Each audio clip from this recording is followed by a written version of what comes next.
कुछ लोग कहते हैं कि हमारी कुंडलिनी शक्ति जागृत हो गई, उसके बाद में हमारा इस भीड़ में मन नहीं लगता, लोगों के बीच में आना जाना हमें अच्छा नहीं लगता। लेकिन क्या ये सच है? पूर्णतः एकांत में रहने वाले लोग, मैं उनकी बात कर रहा हूं जो स्वयं को दूसरों से अलग समझते हैं और कहीं अलग जाकर बैठ जाते हैं, स्वयं को आत्मज्ञानी और परम ज्ञानी होने का दावा करते हैं। कुछ तो मौन व्रत धारण करके एकांत में बैठे रहते हैं। मैं सभी की बात नहीं कर रहा हूं, मैं केवल उन चुनिंदा लोगों की बात कर रहा हूं जो इस बात का दिखावा करते हैं। मैं आगे आपको समझाता हूं कि कैसे पता चलेगा कि किस व्यक्ति ने सच में एकांत में ईश्वर को एकीकार कर लिया है और कौन सा व्यक्ति सिर्फ ढोंग कर रहा है, यानी वो अकेला है, एकांतिक नहीं है। मैं उन लोगों की बात कर रहा हूं जो अकेले हैं, क्योंकि अकेला होना केवल एक शब्द है। जब आप इसको समझेंगे तो आपको लगेगा कि एक व्यक्ति एक जगह पर है इसलिए अकेला है, लेकिन उसके मन में जो भीड़ बैठी है उसका क्या उपाय है? वही भीड़ उसे लगातार विचारों में डुबो देती है, जिससे उसका स्वयं का अस्तित्व खत्म हो जाता है। लोग कहेंगे कि अकेले में स्वयं का अस्तित्व खत्म हो जाना तो बहुत अच्छी बात है, ये तो आनंद की स्थिति है। लेकिन नहीं, स्वयं का अस्तित्व अगर खत्म हो रहा है तो ईश्वर का अस्तित्व होना चाहिए, तभी वह एकांत ईश्वरी कहलाता है। अगर व्यक्ति अकेला है और उसके मन में भीड़ बैठी है, रिश्तेदारों की, उसके सहयोगियों की, प्रेमी की, प्रेमिका की, और उन सभी दंड फंद की जो वो करके आया, तो फिर वो कहां से एकांत में ईश्वर को प्राप्त होगा? क्योंकि बात तो वही कहलाई ना, वह सिर्फ शारीरिक रूप से वहां पर अकेला है, एक इकाई के रूप में शारीरिक रूप से है। जैसे कोई व्यक्ति गुफा में जाकर बैठ गया तो वहां पर वो इकाई के रूप में अकेला है, लेकिन मन में उसके भीड़ बैठी हुई है, दर्जनों व्यक्ति, उसके रिश्तेदार, बॉस, पति, पत्नी, प्रेमिका, प्रेमी, कुछ ऐसे रिश्तेदार जो लगातार उसके जीवन में चरस बोते हैं। उनकी भीड़ उसे मानसिक रूप से भीड़ में घिरा हुआ बनाती है, उसे रुग्ण बनाती है, बीमार बनाती है। उसे मानसिक रोगी के अतिरिक्त और कुछ नहीं कहा जा सकता। ऊपर से दिखने में मलंग दिखेंगे, लेकिन अंदर से मानसिक रोगी। और उस रोग को छुपाने के लिए वे चरस फूकने लगते हैं, जो मूलतः उनके विचारों के दुष्परिणाम के छुपाने के लिए एक आवरण बनाती है। जो विभिन्न प्रकार के नशे करने लगते हैं, वह केवल उन विचारों को अपने से दूर रखना चाहते हैं जो उन्हें पीड़ा देते हैं। और आज के समय में तो इस प्रकार के नशे करना बड़ा कूल कहा जाता है। ऐसी पीढ़ी है कि स्वयं को नुकसान पहुंचाने, जिस शरीर को हम मंदिर कहते हैं, उसे नुकसान पहुंचाने के लिए होने वाले साधनों को उपयोग करने वाले व्यक्ति को कूल कहती है। तो ऐसा व्यक्ति नितांत अकेला और परेशान होता है। शायद आप समझ गए होंगे कि मैं अगला वर्णन उनके बारे में करूंगा जो सच में एकांतिक है, जो स्वयं को खो चुके हैं। स्वयं को तो पहला व्यक्ति भी खो रहा था, लेकिन साथ में उसने भीड़ जुटा ली।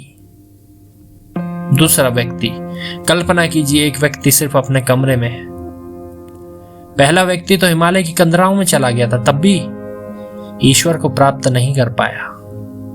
उसने वही मोहल्ले को बिठा लिया अपने दिमाग में, रिश्तेदारों की जमघट लगा ली। लेकिन दूसरा व्यक्ति जो सिर्फ अपने कमरे में है, अकेला, एकांत में, मन में पूरी तरह खो गया। ध्यान में ऐसा चला गया कि उसकी समाधि सी लगने लगी। समाधि कोई वैसी चीज नहीं कि कोई लगाएगा, कोई आसन नहीं है कि हम लगाएं। वह तो घटना है। जब वह घटती है तो व्यक्ति अपना अस्तित्व खो देता है। पहला व्यक्ति भी अस्तित्व खो रहा था, अब दूसरा व्यक्ति भी अस्तित्व खोने लगा। लेकिन ये क्या, यहां तो चमत्कार हुआ। इसने जब अपना अस्तित्व खोया तो सब कुछ शून्य हो गया। पहला व्यक्ति रिश्तेदारों का जमघट लगाया था दिमाग में, इसके दिमाग में तो कुछ है ही नहीं, शून्य, एकदम शून्य। शुरू में ईश्वर का नाम था, पर वो भी समय के साथ शून्य। अब ना तो व्यक्ति बचा, ना ईश्वर बचे। मैं ईश्वर की उस रूप की बात नहीं कर रहा हूं जो हर जगह व्याप्त है, मैं उस रूप की बात कर रहा हूं जो व्यक्ति ने अपने मस्तिष्क में बिठाला था। वो रूप भी अब नहीं बचा। एक समय तो लग रहा था कि आंखों के सामने कुछ झलकियां चल रही है प्रकाश की, वो भी समाप्त। अब व्यक्ति नितांत एकांत में, शरीर का बोध नहीं है, पूर्ण समाधि लग गई। अब देखिए, यहां पर एक मूलभूत अंतर आया दोनों व्यक्ति में। पहला व्यक्ति सन्यासी दिखता हुआ भी चरस गांजा फूक रहा था, अपने मन में ऐसे ऐसे लोगों के विचार बिठा के रखा था जिन्हें तो हम सुनना तक पसंद नहीं करें। तो अगर ऐसा व्यक्ति आपके सामने आता है तो आप समझ जाएंगे कि कौन ऊपर से अकेला दिखता है और अंदर से परेशान है, भीड़ लेकर घूम रहा है, और दूसरा व्यक्ति तो नितांत अकेला परमात्मा की खोज में ऐसी परिस्थिति में पहुंच गया कि स्वयं का बोध नहीं। दिखने में दोनों एक समान दिख सकते हैं, लेकिन कुछ समय व्यतीत करो। मैंने ऐसे कई लोगों के साथ में समय व्यतीत किया। मैं जल्दी से प्रभावित होने वाले व्यक्तियों में से तो हूं नहीं, ना तो मैं उनका भक्त था। मैं तो सिर्फ ये देखना चाहता था कि जो ये बातें करते हैं, जो इन्होंने दावे किए हैं, क्या सही है। किसी से तर्क करोगे और उसकी बुद्धि तेज है तो वो आपसे कुतर्क करेगा, वितर्क करेगा। लेकिन शांत होकर किसी को देखोगे, उसकी घटनाओं को देखोगे, उसकी क्रियाओं को देखोगे, तो आपको इन सब की जरूरत ही नहीं पड़ेगी। आप स्वयं पर्यवेक्षक बनकर समझ जाएंगे सामने वाला व्यक्ति ईश्वर को उपलब्ध है कि नहीं। क्योंकि ईश्वर को उपलब्ध व्यक्ति की बातें भी बड़ी साधारण होती है, आपको पता ही नहीं चलेगा। हाँ, कुछ लक्षण उनमें दिखाई दे सकते हैं। ज्ञान की अधिकता होती है, शारीरिक हाव भाव में पलके कम झपकाते हैं, सांसें बड़ी धीमी होती है।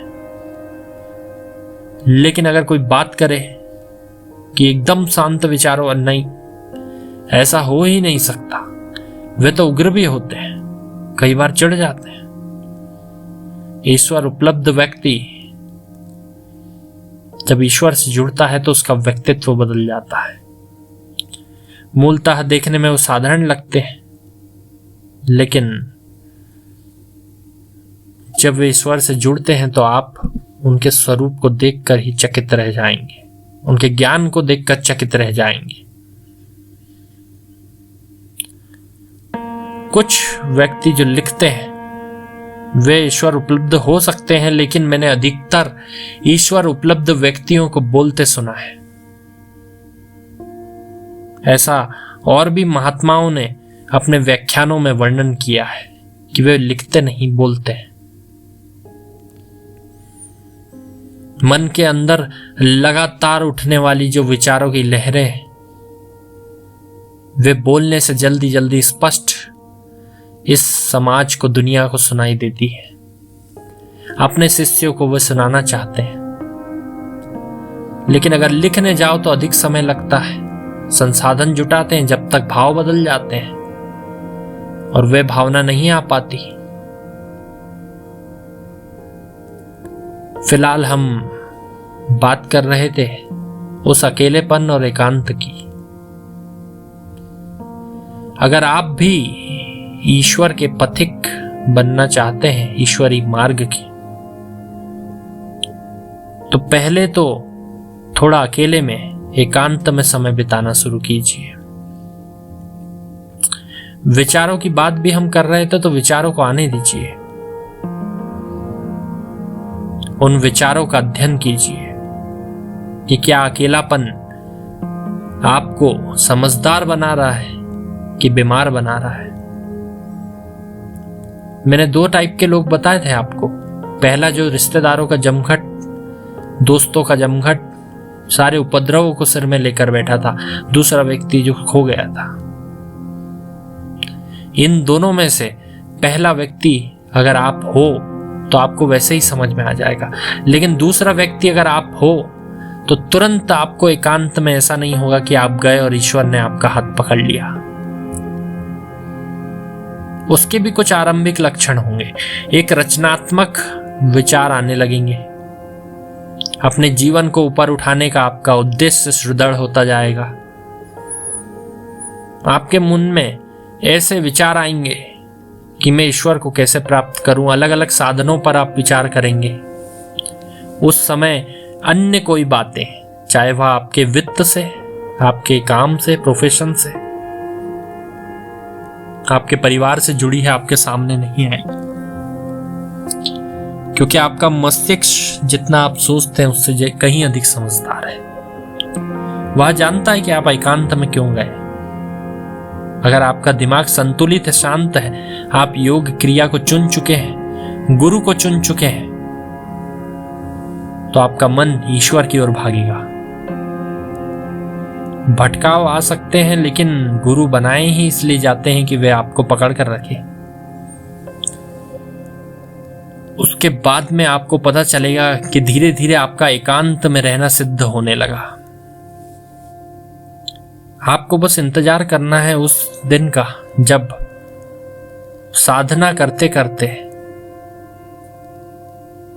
आपके मन में समाधि की स्थिति घटित होगी। ऐसे बहुत से साधु संत थे जो बैठे बैठे ही अपने शिष्यों को ईश्वर का उपदेश देते देते ही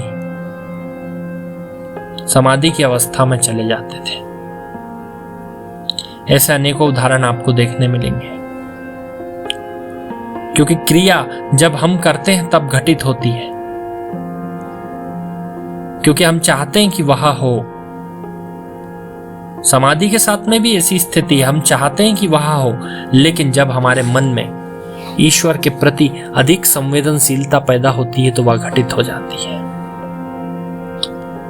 और इस संवेदनशीलता का मूल कारण हमारी योग साधना होती है। इसलिए अपने योग साधन को सुदृढ़ बनाओ, थोड़ा एकांतवास का अभ्यास डालो।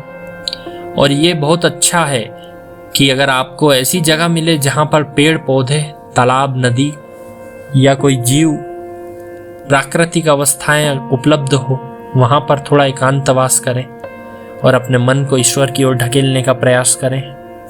हो सकता है आरंभ में आपके दिमाग में भी रिश्तेदारों का, दोस्तों का, सारे उपद्रवों का, ये इनके इन प्रकार जितनी चीजें थी सारों का जमघट बैठ जाए। धीरे धीरे उस सभा में से उनको निकालते जाएं। उन्हें कहिए अपने मन में ही कि आप प्रस्थान करें, ईश्वर आने वाले हैं, जगह खाली करिए। मन धीरे धीरे खाली होता जाएगा। योग अभ्यास करते रहिए, निष्ठा रखिए अपने गुरु में, अपनी क्रिया में, और आगे बढ़ते जाइए।